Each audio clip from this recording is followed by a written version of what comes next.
प्रदेश में कई घटनाएं हैं जहां पर विशेषकर प्रजापति समाज के लोगों के ऊपर अन्याय हुआ है, पीडीएस समाज के ऊपर अन्याय हुआ है। हम सब लोग एक सूत्र में इसीलिए बंधे हैं क्योंकि हम लोगों का लगातार इस सरकार में अपमान हो रहा है, हमारे साथ भेदभाव हो रहा है, हमारे आरक्षण को छीना जा रहा है। कल ही आपने सबने वो तस्वीर देखी।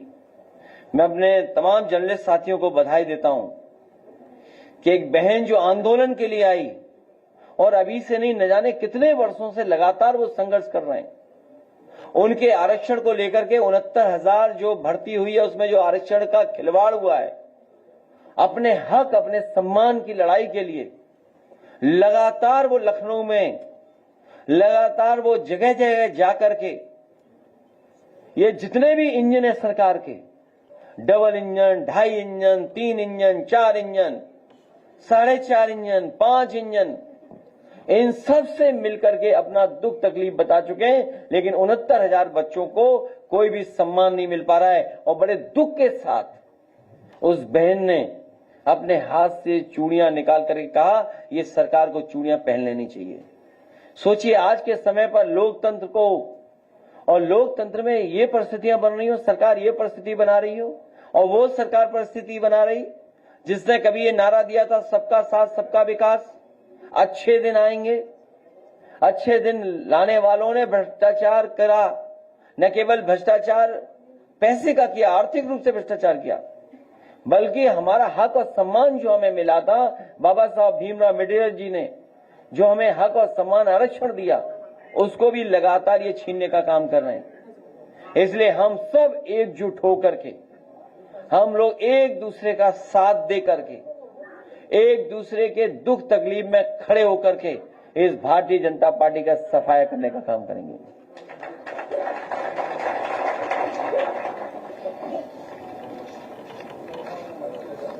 खत्म, पूछिए आप।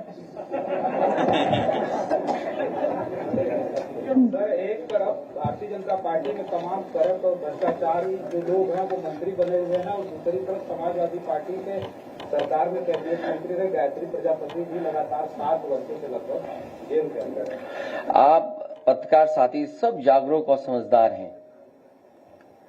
आप में जितने भी साथियां बैठे हैं उन्होंने बीजेपी के एक एक नेता का, दिल्ली वालों का, लखनऊ वालों का समय समय पर स्टेटमेंट सुना होगा आपने,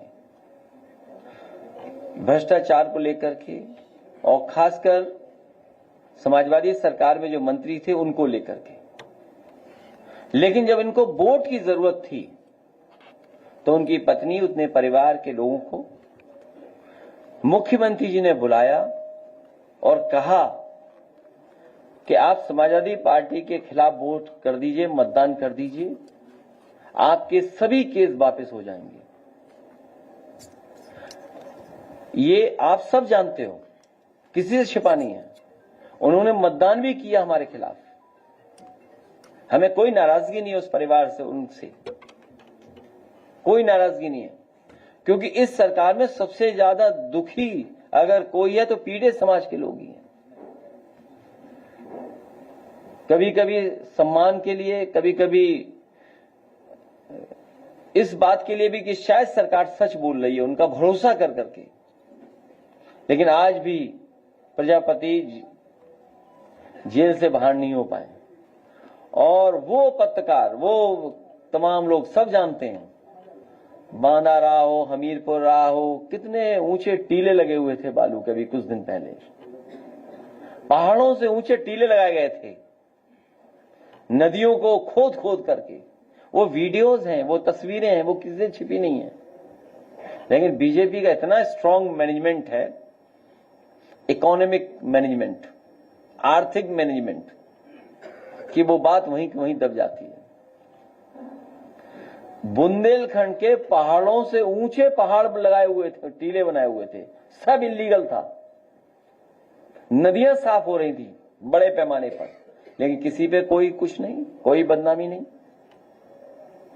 उन पे झूठा मुकदमा केवल एक पे नहीं लगा, मोहम्मद आजम खान साहब पे झूठा मुकदमा लगा, उन्हें भी न्याय मिलेगा, प्रजापति जी को भी न्याय मिलेगा एक दिन। रमाकांत यादव को जेल भेजा, पार्टी के विधायक कानपुर से, उन्हें जेल भेज दिया। और कानपुर में ही क्या देखने को मिल रहा हमें, कोई बहुत खासम खास भारतीय जनता पार्टी का है जो पकड़ा गया। छोटे छोटे अधिकारियों पे तो कार्रवाई हो रही है। बहुत बड़ा माफिया भैया वो कि हम नाम नहीं लेना चाहते थे, हमारा नाम आ रहा था उसमें। ये हमारा साथी एकदम कह रहा हो, ये सच है कि इस सरकार से केवल गरीब मुकाबला कर सकता है, गरीब लड़ सकता है। जिसका नाम लिया इन्होंने, उस पे इतने कागजात हैं, इतनी चीजें हैं कि सरकार की कुर्सी हिल जाएगी। सरकार की कुर्सी नहीं बच सकती। जैसे याद कीजिए, वो गाड़ी नहीं पलटाई थी, अपनी सरकार पलटने से बचाई थी। और आजकल तो हम लोग सैटेलाइट इमेजेस, गूगल अर्थ और अंतरिक्ष से सब चीजें देख सकते हैं। वो कब गाड़ी पलटी होगी, जब कभी अमेरिका से कोई सरकार मदद मांगेगी तो वो जानकारी हो जाएगी। वो सेकंड भी पता लग जाएगा कि किस सेकंड वो गाड़ी पलटी थी और कैसे पलटी थी। तो ये जो मामला कानपुर का है, किसी में बुलडोजर नहीं चल रहा। कहीं चल रहा हो बुलडोजर तो बताओ आप। समय समय बुलडोजर तैयार रहता था, बुलडोजर ही नहीं चल रहा। लगता है अमेरिका ने उसका तेल वापस ले लिया है, जिसका बुलडोजर खड़ा हुआ है, चल नहीं पा रहा है, टैरिफ लग गया होगा उस पर। और दूसरे एक, जो ये स्कूल नहीं खोल रही सरकार, शराब की दुकानें ज्यादा खोल रही हैं। यूपी में न्यूयॉर्क से ज्यादा दुकानें खुली हैं शराब की। यूपी में ये सरकार चाहती है सब लोग पिए और पढ़ाई कोई न करे।